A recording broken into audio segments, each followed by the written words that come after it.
ada yang sering mengatakan bahwa kalau pengen melihat peradaban sebuah bangsa, maka lihat aja di transportasinya.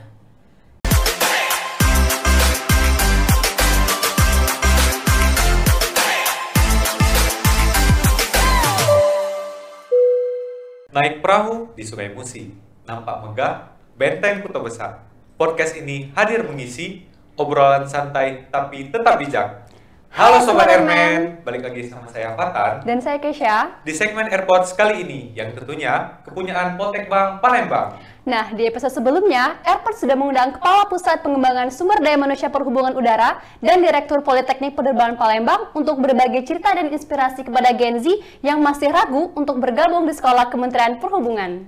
Pada episode kali ini, kita kedatangan tamu istimewa lagi nih, narasumber yang pasti punya banyak insight keren. Bersama kita telah hadir Bapak Dr. Captain Wisnu Handoko MSc, selaku Sekretaris Badan Pengembangan Sumber Daya Manusia Perhubungan. Selamat datang Bapak. Selamat siang. Selamat siang, Mbak Kesha, Mas Fatan. Siap. Bagaimana kabarnya Bapak? Alhamdulillah baik. Senang nih bisa ke kota Pempek lagi ya. Siap. Berarti... Bahas tentang kota Pempek, udah belum Pak nyobain pempeknya? Dan ngirup cukonya nih. Iya, saya itu sebetulnya penggemar pempek ya. Jadi kalau sudah kangen sama pempek banget meskipun tinggal di Jakarta, itu saya pasti minta ada yang nyelipin pempek. Wah, sangat emis ya kami. Iya, soalnya saya dan Fatan kira Bapak belum pernah nih nyobain pempek. Berarti udah sering ya. Berarti udah berkali-kali Udah juga ke Palembang. Betul. Baik Bapak, untuk mempersingkat waktunya langsung saja kita ke segmen pertanyaan ya Bapak. Yang pertanyaannya sudah banyak sekali sobat-sobat Airman yang pada tanyain nih Pak. Seperti yang kita tahu nih Pak, dunia pekerjaan ini sekarang makin kompetitif. Bahkan sampai lintas negara ya Pak. Tantangan bagi lulusan sekolah perhubungan pastinya juga makin kompleks. Jadi menurut Bapak, apa saja nih tantangan utama yang dihadapi para lulusan kita sekarang?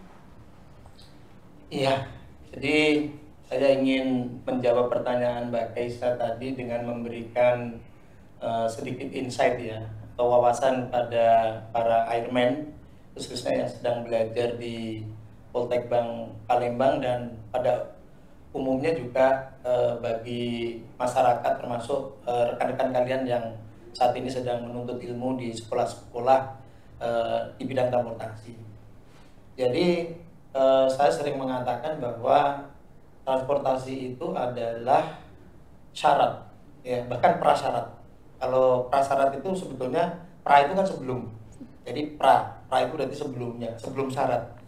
Prasyarat untuk sebuah negara itu bisa maju, tumbuh dan berkembang itu bisa dilihat dari transportasinya.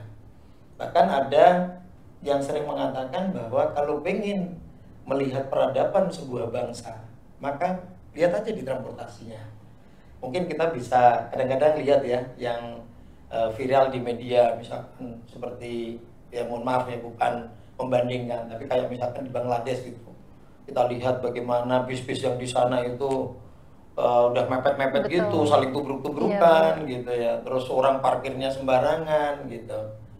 Itu kira-kira mungkin masih ingat ya Mbak Kesha atau Mas Fatan, mungkin kalian masih kecil ya waktu itu. Ketika kereta api di Indonesia itu dulu belum tertib, belum seperti sekarang. Orang masih pada naik di atas kereta api. Kita pernah mengalami seperti itu. Saya merasakannya dua. Pernah ya Mas Fatan ya? Ya. Kan nggak nyaman dan nggak enak dilihat, dan itu berbahaya kalau ada yang jatuh kan merugikan banyak orang juga. Merugikan banyak orang. Nah, itulah yang saya katakan tadi, transportasi itu menentukan peradaban sebuah bangsa. Nah, apakah kondisi transportasi itu bisa dirubah? Bisa. Nah, siapa yang bisa merubah?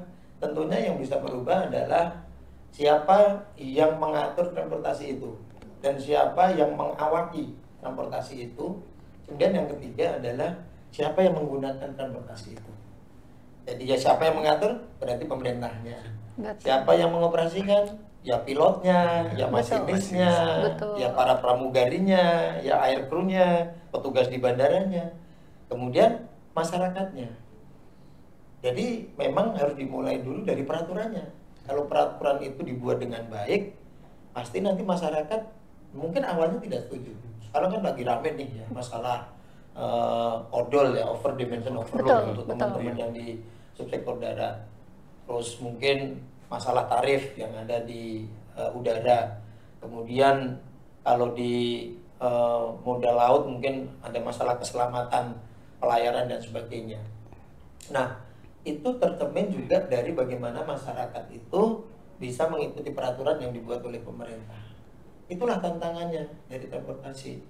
Jadi kalau kita tidak punya sumber daya manusia yang baik, yang mempunyai keilmuan tentang transportasi, ya tentunya agak sulit mengembangkan transportasi karena sumber daya manusianya nggak cukup. Itulah pentingnya sumber daya manusia transportasi.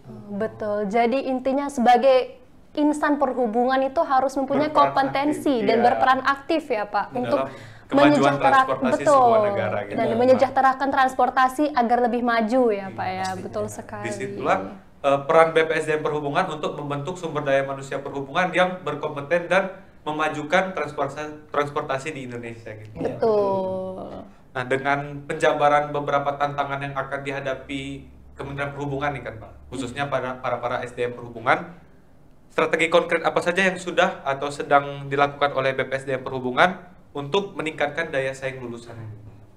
Iya, jadi ternyata yang menghadapi tantangan kualitas sumber daya manusia transportasi itu bukan hanya negara Indonesia. Jadi sudah hampir beberapa bulan terakhir ini kita mendapatkan informasi dari Kementerian Tenaga Kerja, kemudian juga dari Kementerian P2MI yang bertanggung jawab untuk penyediaan migran Indonesia yang akan bekerja ke luar negeri. Itu disinyalir atau ada indikasi bahwa kebutuhan SDM transportasi di luar negeri itu juga meningkat. Betul. Sebut saja misalkan Jepang. Masih ingat beberapa bulan yang lalu Pak Wisnu antar kakak-kakak kelas kalian ya dari Palembang dan Surabaya ke Jepang ya. Mereka akan magang di Bandara Narita di Tokyo, dan ternyata di Jepang sana SDM transportasi sudah mulai kurang. Karena demografi penduduk di Jepang itu kurang usia produktif. Usia produktif itu ya usia antara 30-an sampai umur 50 yang memang kalau bekerja itu sedang top produktifnya ya. Makanya disebut usia produktif. Mereka kurang untuk ground handling ya, kemudian untuk aviation security-nya itu mereka sudah nggak ada lagi yang tertarik untuk bekerja seperti itu. Nah, itu sebetulnya kesempatan bagi kita. Itu untuk pasar atau market luar negeri. Nah, di dalam negerinya sendiri ya, meskipun setelah COVID industri penerbangan mungkin tidak seperti di masa sebelum COVID, tapi toh demikian tetap saja yang namanya tenaga kerja transportasi itu tetap dibutuhkan, harus ada regenerasi gitu. Jadi mesti harus ada pengganti-pengganti berikutnya. Siapa yang mengganti menjadi pilot, siapa yang mengganti menjadi manajer-manajer di bandar udara, ya belum lagi yang nanti bekerja di otoritas-otoritas bandara. Ya.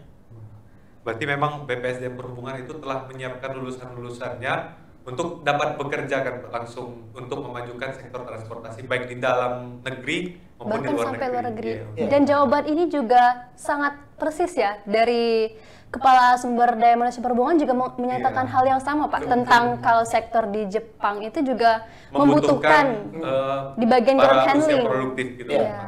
Karena memang berarti terbukti nyata ya kalau misalkan kinerja BPSDM Perhubungan itu udah terlihat hasilnya. Betul, gitu. betul. Nah, dengan strategi seperti yang Bapak sebut itu, kira-kira seberapa besar nih peluang lulusan sekolah BPSDM Perhubungan diserap oleh dunia kerja saat ini, Pak? Iya, jadi berbicara peluang ini bagaikan dua sisi mata uang ya, antara peluang dengan yang saya katakan itu kalau dalam bahasa Inggris itu opportunity ya, opportunity dengan ancaman atau dengan tantangan yang tadi sudah disebutkan, itu sebetulnya dua sisi mata uang. Bisa saja kalau kita tidak memanfaatkan peluang itu bisa terlewat. Betul. Iya, bahkan bisa berbalik menjadi ancaman bagi kita. Nah, itu seperti ini analoginya. Jadi kalau Indonesia saat ini itu mengalami bonus demografi ya, di mana usia-usia kalian nanti 15-20 tahun lagi akan menjadi usia produktif, dan usia generasi kalian itu sekarang mendominasi jumlahnya dari populasi di Indonesia, itu memang peluang.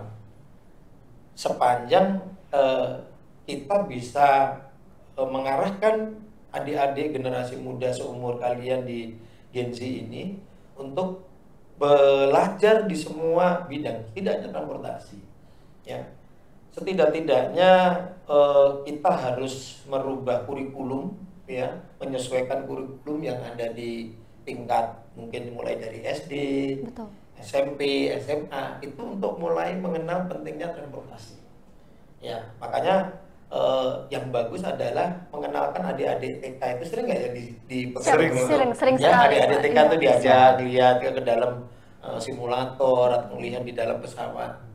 Itu nampaknya sederhana, ya, tapi itu ternyata di memorinya adik-adik kita itu masih terekam dengan jelas. Betul. Sehingga suatu saat ketika dia dewasa, mungkin setelah dia lulus SMA, kalau dia memang nanti tertarik di dunia transportasi, dia pasti akan memilih. Seperti kalian, Mas Fatan sama Mbak Tessa memilih masuk belajar di Poltekbang Palembang. Tapi setidak-tidaknya kalau dia itu menjadi masyarakat pengguna transportasi, dia akan menghargai bagaimana sebuah moda transportasi itu harus dijaga kebersihannya, minimal untuk keselamatan dia sendiri. Contoh misalkan mau naik kapal, bisa saja mungkin dia nggak beli tiket kalau nggak ketahuan. Betul. Tapi kalau dia punya kesadaran, oh kalau naik kapal saya harus punya tiket. Kalau pesawat jelas lah, karena kan penjagaannya ini ya. Tapi kayak naik bis, naik kereta, naik kapal, itu kadang-kadang bisa saja menyelinap gitu ya. Betul. Tapi akibatnya apa? Dia tidak tercatat di manifest. Betul. Padahal apa bahayanya kalau tidak tercatat di manifest? Ketika terjadi apa-apa, accident, dia nggak dapat asuransi. Betul, betul. Karena Itu namanya tidak terdaftar. Iya. Betul. Itu baru yang kelihatan gitu. Kalau yang tidak kelihatan itu yang nggak terhitung. Setiap yang masuk ke moda itu kan ada beratnya, ada bobotnya. Itu akan mempengaruhi stabilitas daripada modanya. Betul. Ya. Makanya di pesawat kan ditimbang kan. Betul. Berapa bagasi kalian gitu. Untung berat badan nggak ditimbang. Betul. Kalau ditimbang, wah itu kita harus diet dulu naik Iya, pesawat kan. makan. Iya, karena itu juga belajar itu juga ya, Fatan ya. Emang berarti keren banget ya. Betul di sekali. perhubungan ini bukan Semuanya. hanya harus belajar gitu, tapi untuk merubah mindset dari masyarakat itu sendiri juga perlu dilakukan ya, Iya. untuk kemajuan transportasi kita sendiri. Nah, Sobat RM masih galau untuk mau kuliah di mana atau mau jadi personel bandara tapi nggak tahu langkah awalnya gimana, bisa bergabung bersama kami di Sekolah BPSD Perhubungan tentunya. Nah, izin Bapak, tadi kan Bapak sudah memberikan informasi mengenai strategi peningkatan daya saing lulusan Sekolah BPSD Perhubungan dalam menghadapi tantangan dunia kerja nih, Pak. Yang mungkin itu pembahasannya untuk Sobat Airman di rumah, Pak, yang untuk edukasi tentang transportasi. Nah, kalau yang ini untuk mahasiswanya, Pak, apa pesan dan harapan Bapak untuk mahasiswa Sekolah BPSD Perhubungan yang sedang menempuh pendidikan di sekolah? Iya. Jadi yang sedang menuntut ilmu ya di asrama-asrama, di kampus-kampus BPSD Perhubungan, sebetulnya yang belajar tentang ilmu transportasi itu tidak hanya di sekolah-sekolah BPSD Perhubungan. Banyak perguruan tinggi negeri maupun swasta juga mengadakan juga keilmuan atau belajar tentang ilmu transportasi. Apapun dan dimanapun kalian itu yang sedang belajar. Jadi pesan saya adalah kita itu kan membuka ada 2 jenis program ya. Yang satu untuk Polbid yang ikatan dinas untuk jadi ASN, kemudian satu yang mandiri. Siap. Kalau yang ikatan dinas ASN jelas pasti nanti akan jadi PNS. Sementara yang mandiri nanti dia punya kesempatan lebih luas, dia bisa bekerja di perusahaan-perusahaan BUMN maupun perusahaan-perusahaan swasta.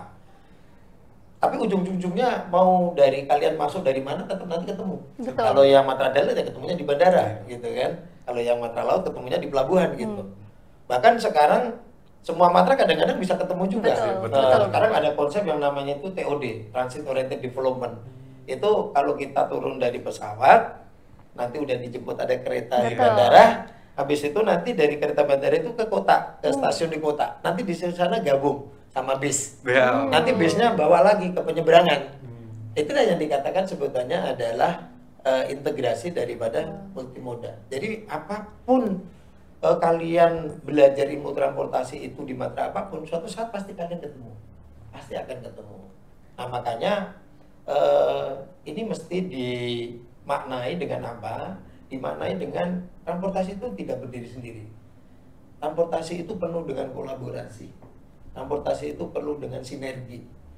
Jadi belajar bagaimana kita bekerja sama, belajar bagaimana kita berkolaborasi, ya. Jadi mulai latihan melepaskan egonya, nggak boleh. Jadi pesannya Pak Wisnu, kalian pakai seragam itu bukan untuk gaya-gaya, untuk gagagan, bukan. Sebenarnya itu lebih untuk mengingatkan diri kita, ya, bahwa kita ini dilihat.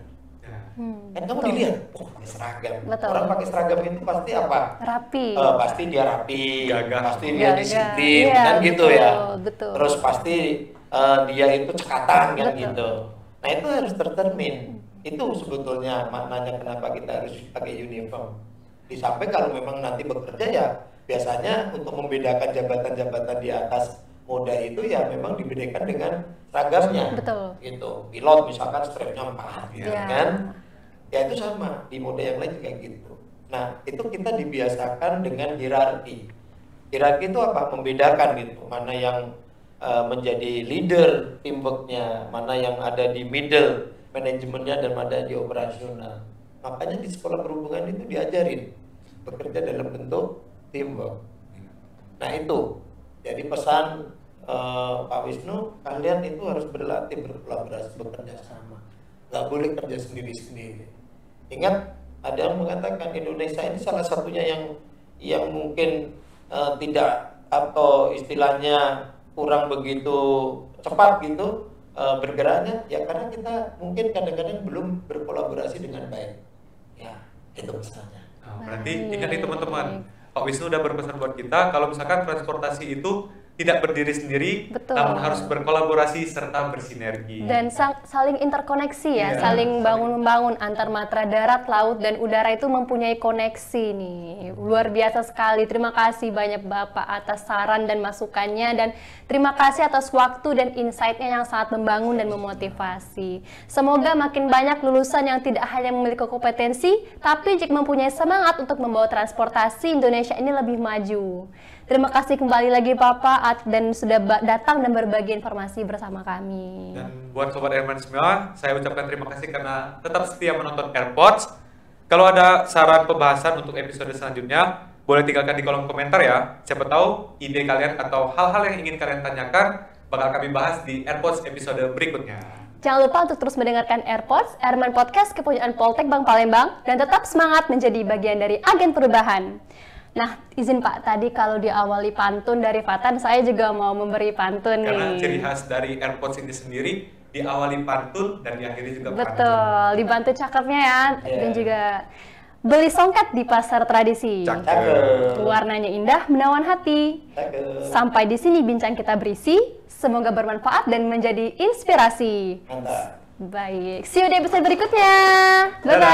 Bye-bye.